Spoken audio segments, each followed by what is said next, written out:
Hi, Alina. Welcome to the Candid Coffee podcast. Hi, Deanna. Thank you so much for having me. It's such a pleasure to be here with Upstarted's leader. Oh, you're very sweet. And for the listeners who don't know Alina, she was actually part of Upstarted a couple of years back when we were still running conferences and events, and ever since we've been using Alegoria, her game in the context of our programs, and they're loved by teachers, community members, and they're especially loved. Alegoria is especially loved by myself, Abdal, and Celine. So it's so exciting, Alina, to have you today. What I'm hoping to do in this podcast is to explore your journey as a social entrepreneur, to learn more about where Allegoria came from, how does it bring communities together, how does it help individuals self-regulate, and as an entrepreneur, what is your vision for Allegoria for the future? Does that sound good? Sounds great. I can't wait to get started. Awesome. So we'll jump right in. A lot of us have these thoughts when we're very young of things that we want to become, people we want to become. And I'm going to ask you, what did you want to become when you were 7 years old? Yeah, this is a good question. I think at 7, I wanted actually to be a singer. I was really involved in music, and that was a great passion of mine. But I was also that kid that sold a lot of stuff. I loved garage sales. I was 5. I put up a manicure station outside my very quiet street in hope that somebody would let a 5-year-old do their nails. Did So anyone let you do their nails? yeah, my mom, right? That was it. And I think I had been told this story that afterwards, I was wondering why didn't anybody let me do their nails? But I always liked, to be honest, I always liked, you know, creating fun services and making my own money and doing garage sales and making lemonade stands. I loved all those kinds of things. So between music and any kind of mini venture as a kid. That was a lot of fun for me. That's awesome. How many ventures did you actually start between that time and Allegoria? Did you have a few practice runs, or did you then start growing up, became a teen, forgot all about your entrepreneurial side until you rediscovered it with this project? So after as a kid, I was really into piano and into jazz. So I almost became a musician. I wanted to go into music, but I felt like I didn't have the heart and soul to go through all the tough times. So instead, I became an entrepreneur, which I think is very comparable, Yes, definitely. actually. But so what kind of ventures I did do a lot of stuff. So I always worked freelance. Something that's interesting about me, I never had a corporate job. I did all kinds of contract work. I've worked with a lot of NGOs. I've worked with a lot of foundations, but it was always contract work or maybe 2-year long contracts. Um, and they were always very similar to what social entrepreneurs do, just from an NGO perspective. So they were funded a lot more, kind of like Upstarted, and it was always in a social cause. So I worked a lot with marginalized communities, a lot with youths and female youths. So, for example, with Breast Cancer Action Montreal, with Girls Action Foundation that is across Canada. So I worked a long time with them, and I had my own part-time gigs while studying. But the focus became more and more how to empower youths, communities, and create that social movement while being sustainable became incredibly important for me. And what kind of path did you take to get to a point where you felt ready to launch Allegoria? Will you share a little bit with us about your bachelor's, master's? Were there any inclinations at the time to launch a venture? Yeah, I didn't think I would launch a venture. Like, even though I knew I loved doing different kinds of things. I had a very varied work experience life, and I like to learn all the time. I didn't necessarily think about making my own venture at that point. So when I started my undergrad at McGill, I was in international development, and the reason was for the ability to understand how the world worked when they want to help people, and how There can be missteps, there can be misguided intentions, there can be very strong consequences to that. That became really, really impactful for me. And that inspired me to take on economics and management as my minors. So I actually have a double minor and a major. And that's how I found social entrepreneurship. And it was all at the same time that I was working with Breast Cancer Action Montreal, with Girls Action Foundation, and their NGOs, nonprofits. But I said, well, what if you can make it sustainable so that we're not always relying on outside funding, which you still do as a young business. You still have to find different ways to support the business. But that's what led me into social entrepreneurship. And then I did my master's in entrepreneurship. But what was interesting about that is that I wanted to study the, the identity and the cultural ramifications of being an entrepreneur on society.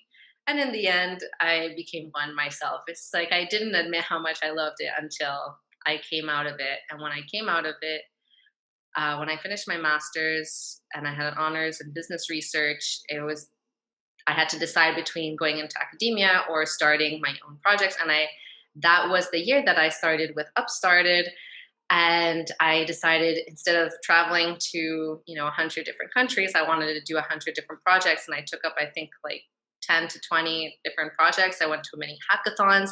I just got really involved in the Montreal entrepreneurship community and world. And at the same time, Alegoria was beginning, and that was one of the projects that I stuck with. That was a little bit my journey. Wow. So in a sense, you've been this serial mini entrepreneur. But what's really remarkable about your journey, it sounds like you had many opportunities to refine those skills and to explore what you liked and to see what really resonates. I'm assuming also with your values because you have many interests. What ended up bringing you to Allegoria? Why Allegoria com- over everything else? Yeah, that's the question, because there was a lot of different things that I was playing with. So for me, the reason why we made Alegoria is because we wait so long to have conversations that transform us, that really hold space for us, that make us feel safe, that make us feel soothed and good and connected to others. And how come it's so hard? It's so hard to have those conversations, and it's so hard to have them not feel like therapy when we have them, and not feel like draining. Like sometimes you can have these intense conversations and you just feel drained after, and we didn't want that. We wanted it to be engaging, inviting, warm. So the reason that I stayed with Alegoria is because, for example, when we tested it on Upstarted's Y2T conference that I was head of operations with you for, we saw the faces of the youths that were playing. I see the very fast impact that it will have. Like our face just changes after 20 minutes of playing because we feel good and safe, and that has real consequences on how we communicate in this world. And just for me, is imagine a world where we can communicate from a place of compassion and empathy and curiosity. That will change the world. So that's why I picked Allegoria, just from seeing the impact that it had in very real ways. And then, and deeper than that, the mission that we have to create a world where people can have these human connections, and it's available to us to have them. Thank you for sharing because, it's interesting in you saying that you picked this project based on impact. And I believe that is an understanding that social entrepreneurs share. A lot of young people ask me, "Oh, Deanna, do you think this is a good idea? Do you think this is a good idea?" And I tell them, It's not really up to me to decide if it's a good idea or not. You have to put it out into the world, test it, prototype, and then see what kind of feedback you get from the people you're trying to help. And they will tell you if it is impactful. And it's actually through the process of developing and investing yourself in a project that passion starts blooming. Because people believe, oh, I need to be passionate about X topic in order to launch an idea. I find that sometimes it's about understanding what problem you want to solve, realizing that the solution could have an impact and dedicating yourself to it, that passion will come and will then fuel your commitment to scaling that project, bringing it to more people, and scaling the impact as a whole. Yes, exactly. And the thing is that we all get to choose what impact means to us. So some, it's not just about how many sales you're making, for example, for Allegoria. It's like, I know that Alegoria works, that it's actually a product that does transform our conversations so that we can have the connection that has a positive impact on our well being. So that's the impact I focus on. And a lot of people ask me, like, oh, are you really a board games person? Do you love board games? And I'm like, actually, not really. I like board games an average amount. I do enjoy a good games night, but I'm more of a lover of conversation. I just love to talk. And my co-founder is my mom, and we're so tight, and we definitely have that gift of gab that we're able to like ask really inquisitive questions. And we really love to know people and to see people. So it came from that love, and it starts from that passion, sure, but it's much bigger than that.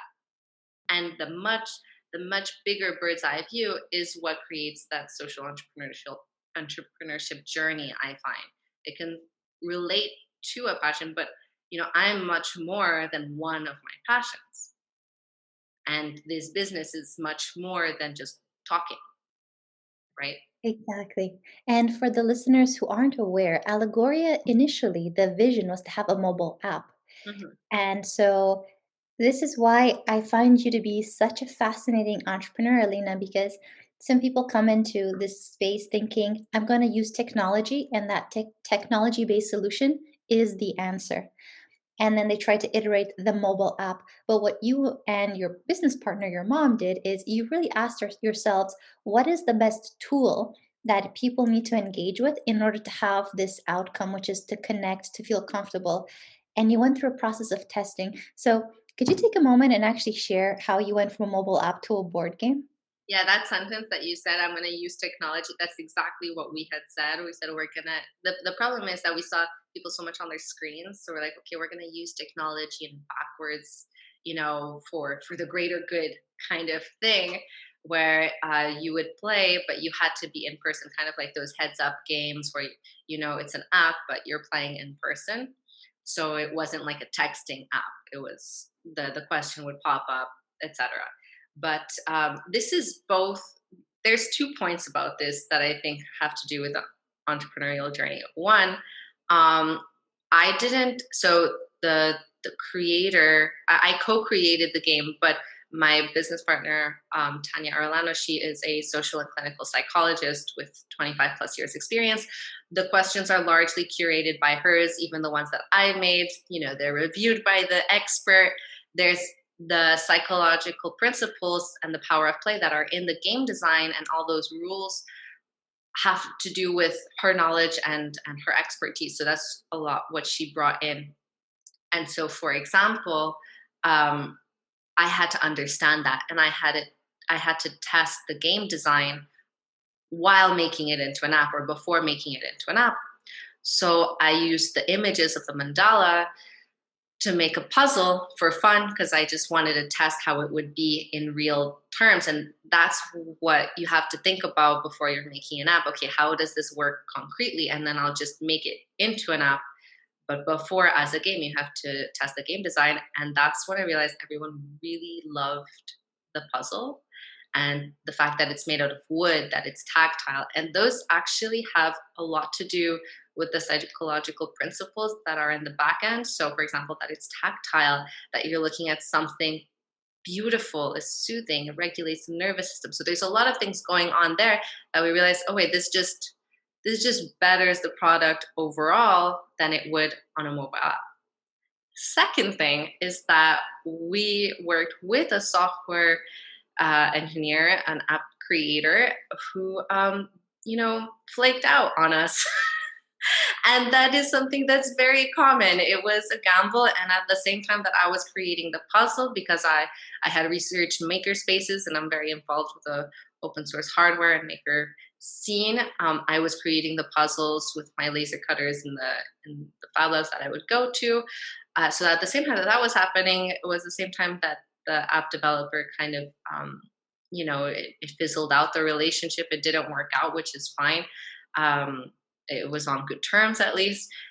That is something also to consider, that things don't work out and you pivot to where it does. And at the same time, the puzzle was going well, the app wasn't, and we leaned into the puzzle.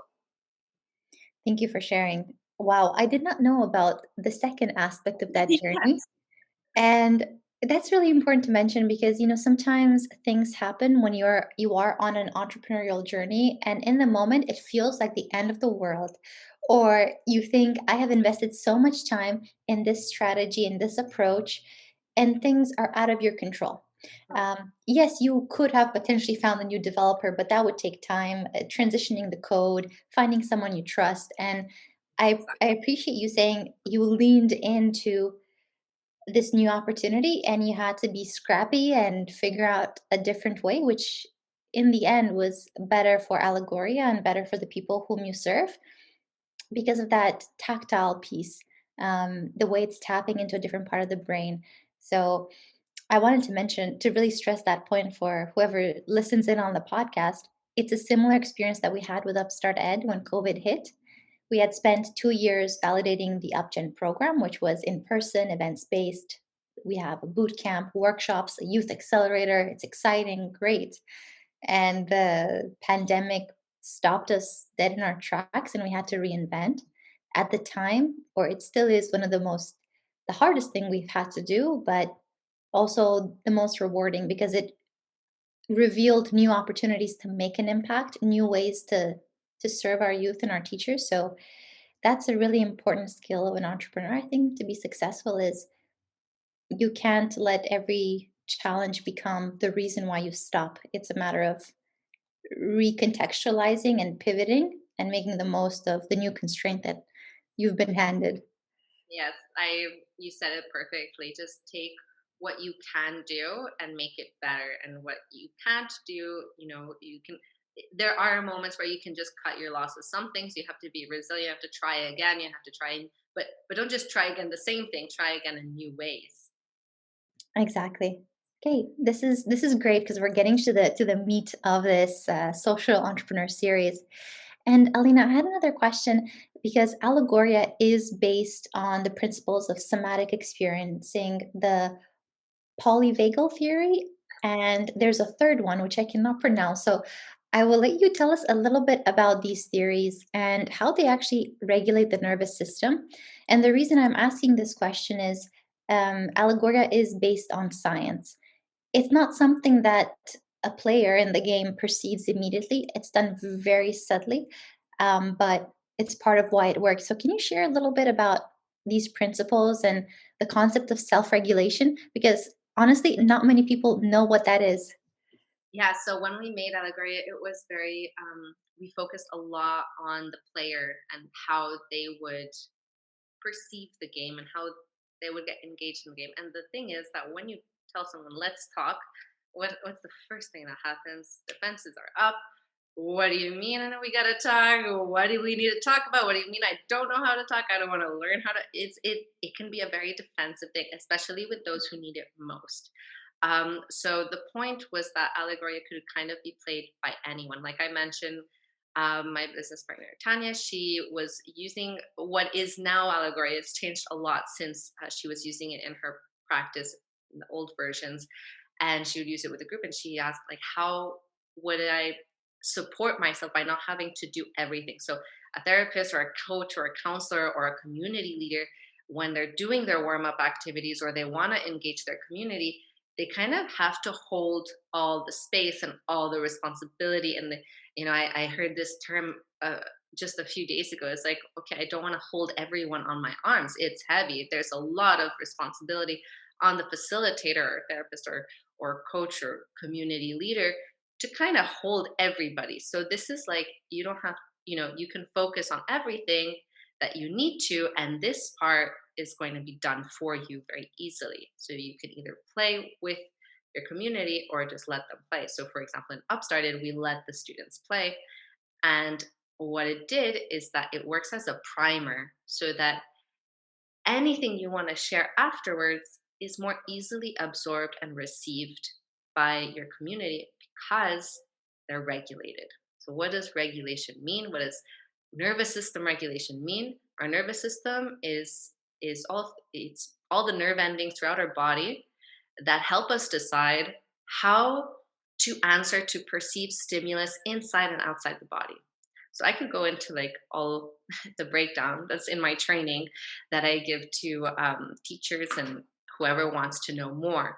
But to say it very plainly, um, when we are in stress, when we feel lonely, when we have high or when we have anxiety, forget high levels of anxiety, but just when we are experiencing anxiety, which is very common in youths, which is very common in the workplace, which is very common when we're in a community that is for support, they're usually individuals who have levels of anxiety, who are lonely, and loneliness is actually a growing epidemic, especially in Canada, and leads to lower quality of life, younger death rates, suicide.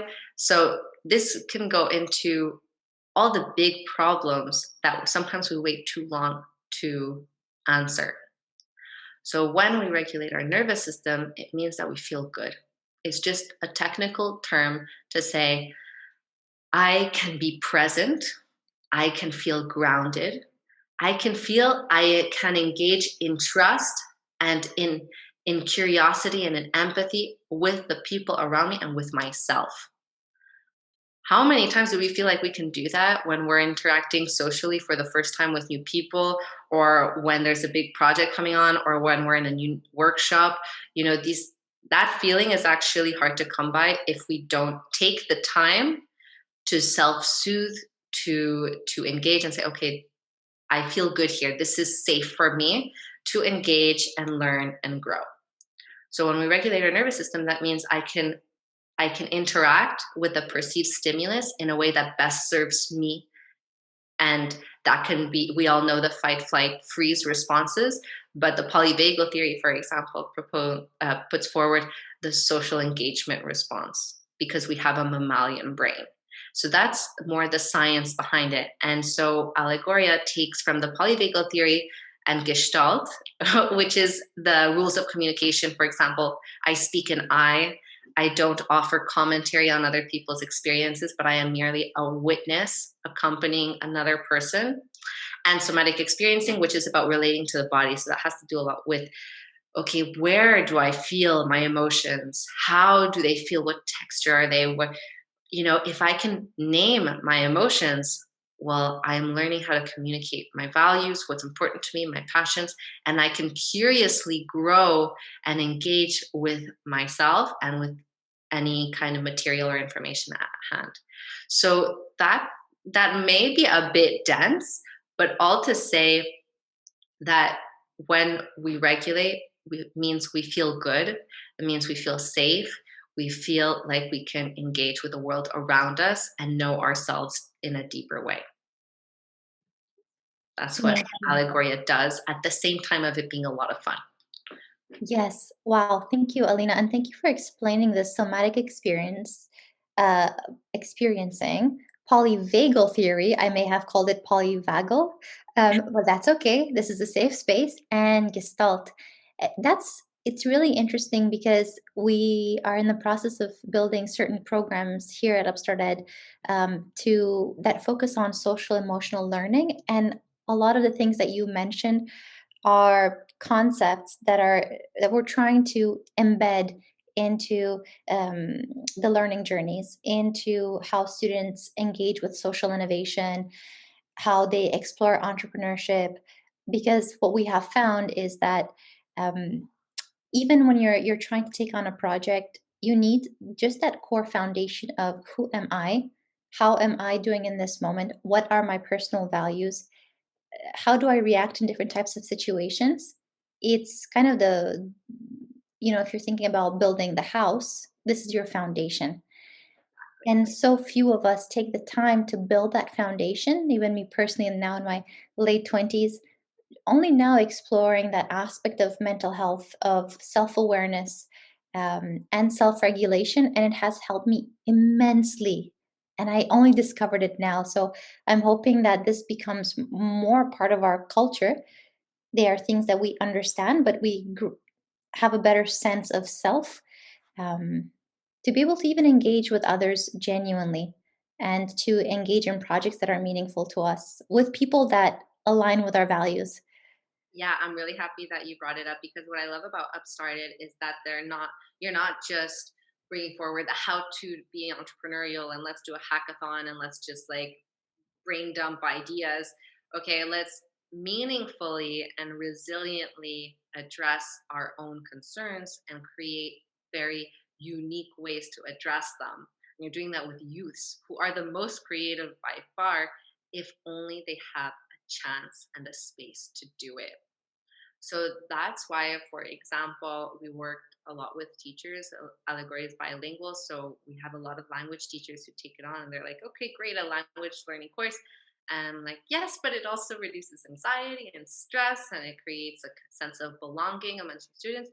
And the thing is, it's so subtle that they'll not totally notice until they see their students playing and say, "Oh my God, my my students need this because and actually it was a quote that I got from a student with Upstart. It was like, because the thing is, how can I better my grades or my life if sadness and stress is stopping me from even seeing forward?"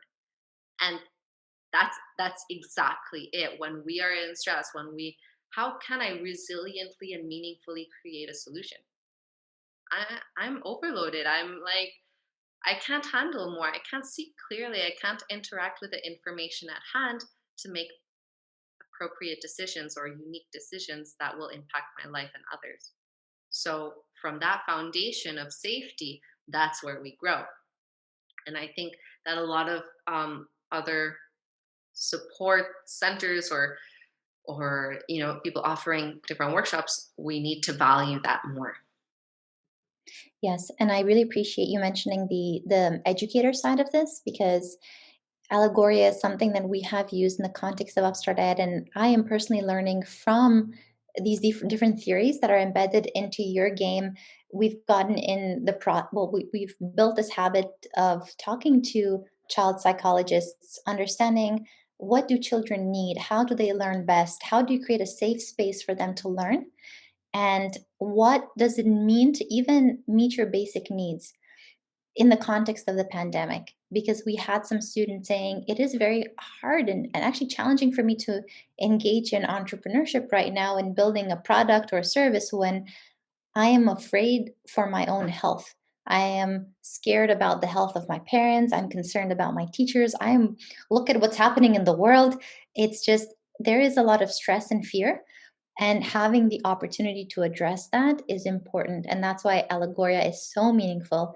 And for the teachers listening in, I strongly encourage you to check out the game, go to one of Alina's game nights to understand the power of this subtle approach to self-regulation, to building community, because we've seen the power that it has here at Upstart Ed. And Alina, I mentioned the game nights. This is something that's become very popular over the last few years. I love attending them. Our friends love attending them. What do you think it is about this game that keeps people coming back? Because the questions, they don't change. It's a pack of cards. So why are people coming back to these game nights? Yeah, well, I would love to know why you keep coming back to the game nights. But but Good question. but what I do see, and I'm happy that you brought it up. So yes, Allegoria very subtly, transforms a space so that you can regulate and feel good, and then engage and be curious and go deeper. Right? That's the whole point. Because once we practice it once we feel connection, we can source it elsewhere in our lives. And we don't want people to just be doing this with Allegoria. Have these conversations and find this safety elsewhere in your life, in English, French, and Spanish. But the point is that it's very subtle because it feels safe, and it's It's a low stakes game. So that's the difference. So when we're in play, and that's the power of play, there's no huge ramifications. I'm not going to be judged. I'm not going to be penalized. I'm not going to be is- um, rejected or isolated because of who I am in an Alegoria conversation. So I can be completely true to who I am and explore the different facets of myself in presence with others. So I feel seen, because loneliness is not being alone. Loneliness is feeling unseen, unheard, unknown. And that's what hurts. That's the pain of loneliness. And that's what stops us from being able to engage and connect and grow. So I think, well, I know from what people have said about the game nights, we host them monthly, and we also host them privately. So we'll host with team leaders. We'll work a lot with HR and managers who really care about their groups and their teams, that they want to give something a little bit extra. So we've done a lot of private ones for teams as well as for communities and organizations. But we also host public monthly ones that are by donation, and we get a very different mix of people because we'll have a lot of coaches that want to come and see the magic firsthand. And we'll have also just, people with different walks of life that are all coming together to connect, to be seen in a safe space. And a lot of the comments that we get is, well, I get to be here and be myself and practice engaging socially with others without being judged, and just to be myself. And I've seen the people that have come regularly become more and more comfortable, because you're always meeting someone new, because there's always new people. We have regulars, we have new people, they change. And so I've seen the regulars interact with people for the first time just more and more openly, more and more authentically, more and more curiously, because curiosity really is a sign of intelligence, but not because some people are less intelligent than others. It's just that we have accessible that capacity to be curious because we feel safe. So curiosity is not, they say it's a sign of intelligence, and it is. It's just like, how regulated are you to be able to ask questions? Like, for example, if I am afraid a lot of the time for my family's health, for my health, for the state of the pandemic. So when am I going to be curious about anything else when I'm in state of stress? I can't. So once I ease that stress, then I can be curious, then I can grow and learn. I am so glad that you answered that question before I did because you said it so well and so eloquently. And to be honest, if you had asked me why I come back, it's fun, it's a safe space. It just it feels like just like a cup of tea at night. How does it feel? This is another Allegoria question, which is the cup of tea that you sip right before going to bed. It soothes you, it calms you. And I feel like Allegoria game nights are like that as well. And what I also really like about the way that you hold that space is inviting people to participate when they feel comfortable and giving people the chance to say, I don't want to answer this question, or I want to add on top of that. So I hear you about it allows you to respect your own pace. If you show up stressed and not wanting to speak, I have been in those rooms, maybe spoken once versus and other times when I've spoken a lot. So the game and that space really respects what that person needs in the moment. So I love I'm such a huge fan. I feel like this is an Allegoria promotion podcast. Like it's supposed to be talking about your experience, but it's so important. I'm such a fan because it's much needed in today's society. No, I'm really glad that you said that. And so, for example, you say the cup of tea. So everyone has their way of expressing what soothing is to them. So I've heard, well, it feels like flying. Well, it feels like so we had a team one not long ago, and they're like, so it felt like dancing, like for the first time in a year. We weren't dancing, but it feels that aliveness. It's like I just had a good night's sleep. Like everyone has a different way to put it felt soothing and safe. It feels like a warm blanket, like everyone has their different way of putting that sensation of feeling connected. So yeah, thank you. No, of course, Alina, thank you.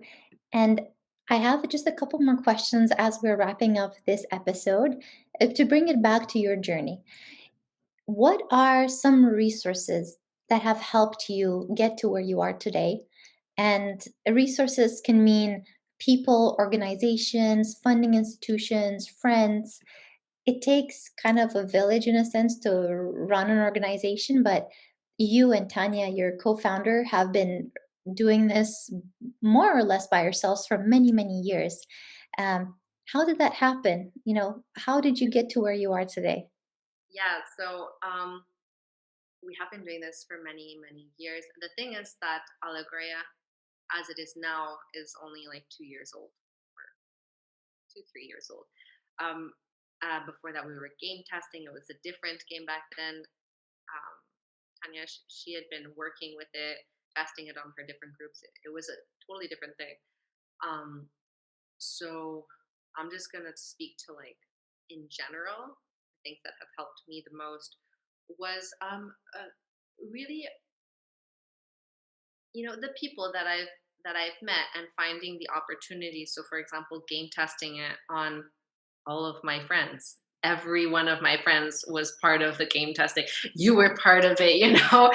Deanna's actually a model in our website shoots because I did not have the funds to hire real models, and I have another photographer friend who also worked at Upstarted, Flora. So she took the photos. My brother took the photos. I hired my brother's actually the designer of the mandala puzzle board, and I hired him because I just happened to know that he was a product designer and he helped us out. So I think the capacity for resourcefulness is something that has helped me out the most. Just sourcing places, people, funding strategies to help me out every step of the way. That was incredible. And not being afraid to ask. So I for anybody listening, like, don't be afraid to ask. Don't be afraid that this is not good enough. Like, okay, um, I hand I hand spray painted the first 25 games in my garage and got them laser cut by a friend that I knew at a makerspace because I just wanted it to be tested.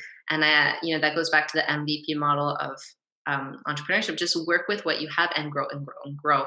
So my community, um, and looking for ways to make it happen, whatever way that was the most important to me.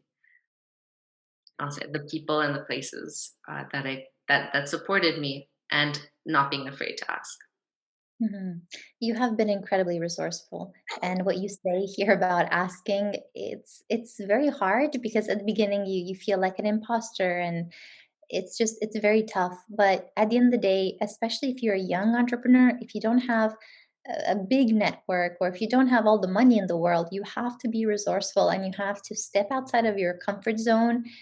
And yes, you have to be vocal about what is it that you need, what are those gaps. Otherwise, things are not going to come to you. They're not going to fall into your lap. And something I think you do very well is also integrating yourself into the community. And you mentioned going to those, startup events and growing that community because you need a network to succeed as an entrepreneur. And for people listening, I don't have the biggest network. Like, there are so many great, Mhm. wonderful entrepreneurs in Montreal, and I have made do with what I have. You know, Yes. I ask people, "Do you know someone?" So um, there are hidden nuggets in every network and in every community that will support you if you get clear about what you need to do and who could be helpful, or like what kind of skill set or knowledge would be helpful to you. So just to sit down with yourself and say, okay, I think I need this. How can I get help for that? What do I need? What am I missing? What resources can I offer? Because it's a two-way street. So that it's a meaningful relationship that lasts beyond time. So for example, with Deanna and Upstarted, we met in university, but it's been a long standing relationship that I'm very, very happy and proud to have. Yes, you said something else that's awesome, which is you need to know what you need, know your needs, but be specific and be ready to give back. Mhm. and to support those around you. Yes. Yes. That's Really wonderful. with giving.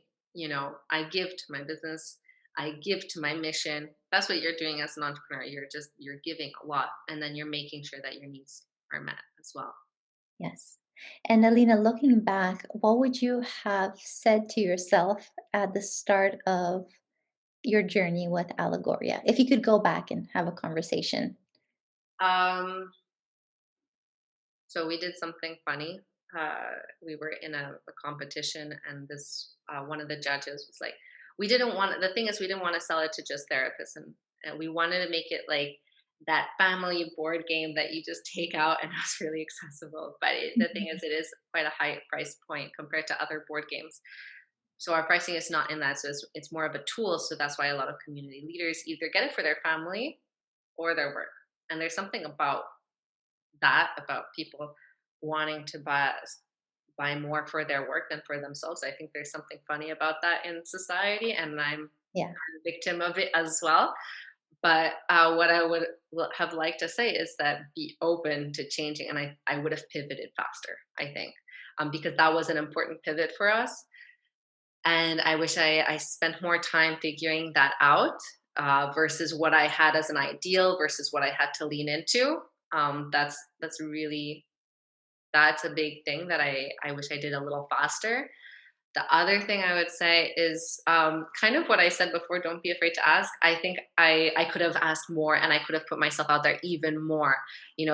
Especially now with pandemic, that all the competitions and all of those things are over. I'm so sad because I should have taken way more advantage of pitching in public, of figuring out my business plans and putting them out there a lot a lot more than I did. I wish I did more. So just even if it's scary, even if you're not 100% sure, just keep trying because you're iterating as you go, you're learning as you go. And I did quite a bit, but I feel like I could have done more. I hear you. I hear you. And the concept of pivoting is so important.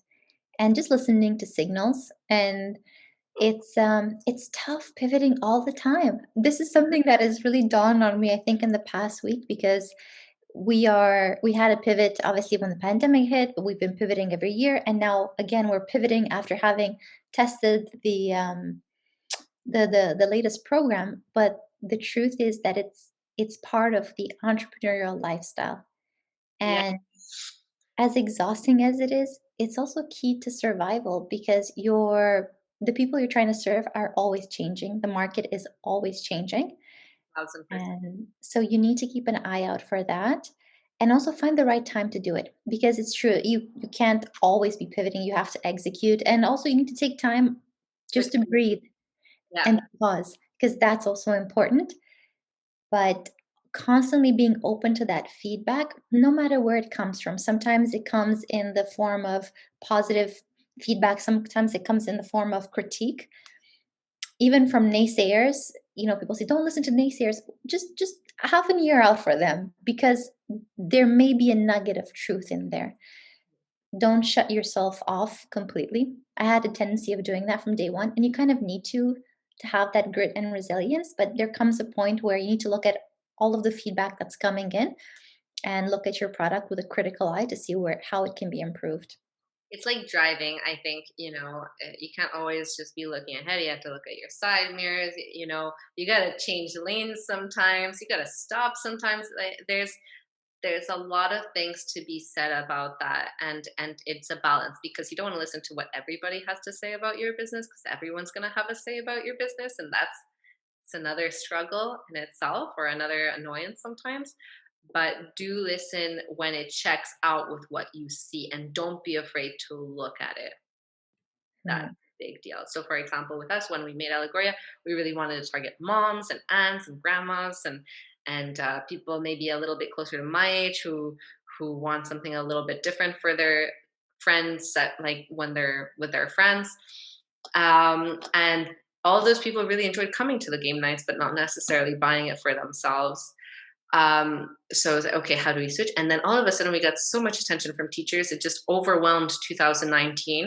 So I totally switched, and the whole year was a bit of a pivot where I was still figuring myself out. And then COVID happened. So everything's online. So another pivot. So it kind of doesn't stop, but don't be afraid of them. And it's a mix. It's a balance. There's no right way to do it either. Exactly. And the key message here is make sure you stay regulated or that you look after yourself so that you can remain curious and so you have the energy to pivot. As an entrepreneur, self-care, people like it genuinely makes a world of a difference. Exactly. Exactly. If I wasn't taking care of myself, I don't know if I would have been able to see where the attention was going or what was going on if I'm not even in my body understanding what if my head's not on straight, right? Yes. Alina, the last question I will ask you today is what does the future have in store for Allegoria and for you? So Allegoria is going to become, your number one tool for your community, for your workshop, for your team to kind of just level everything out so that you're ready for the next step or as like a closing. So I want it, it's going to become that tool and game that makes that process easier. That's what's in store for Allegoria. For myself, I've been so I didn't get to talk about this too much, but I still am researching about collaboration, about how we co-create out of passion because we want to, and how that could not only be a better way to educate ourselves about the products and the projects that we create and the tools that we use, but also be a better solution for a lot of social causes. So I will continue with that research and being a leader for collaboration and co-creation through connection, through belonging. That's wonderful, Alina. Where can we find you? Where can we find Allegoria? Where can people get in touch with you? Yeah, well, with me, you can go to info@rapidsinc.org. Rapids Inc. is the company that owns Alegoria, which is a product brand. Will be the first of many tools and games. Uh, Yes. so that's where you can contact me by email. Online, you can find us at allegoriagame.com or on our Instagram and social media handles is at Allegoria Game. Wonderful. Thank you, Alina, for your time, your generosity, for sharing all of these golden nuggets that personally I'm going to take away, and I'm sure a lot of our listeners will appreciate as well. And yes, for those listening, make sure to check out an Allegoria game night. Even if you're not ready to buy one for yourselves, uh, Come and give play. yourself the opportunity to come into that space and meet the community. Yeah, we host the public game nights every first Wednesday or Tuesday of the month. So the next one will be, I don't know when this is going to be broadcast, but at the beginning of April. So check us out. They are a lot of fun, and it's just to engage with people who also want to connect. So thank you so much. This was such a pleasure to be on Candid Coffee with you, Deanna, and I wish you a wonderful day. And thank you to everyone listening in. Don't be shy to reach out. Thank you, Alina. Take care. Bye. Bye.